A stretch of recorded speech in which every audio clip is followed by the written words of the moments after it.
मेरी गछाल मंगानी जरूर हो नयना, वहाँ से दूर कैला भगवान।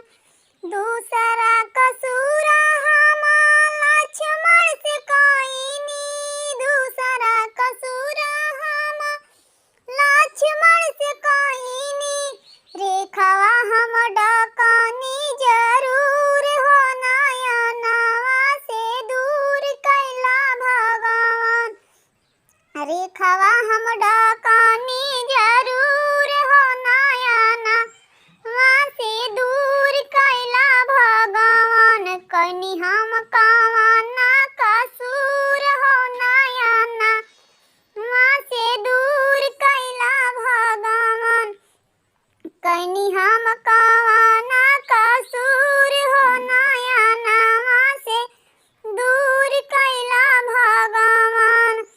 तीसरा कसूर हम रावण से कईनी, तीसरा कसूर हम रावण से कईनी। भिक्षा हम दिहानी जरूर हो नयना, वहाँ से दूर कैला भगवान। भिक्षा हम दिहानी जरूर हो नयना, वहाँ से दूर कैला भगवान। कनी हम कवना कसूर हो नयना, वहाँ से दूर कैला भगवान। कनी हम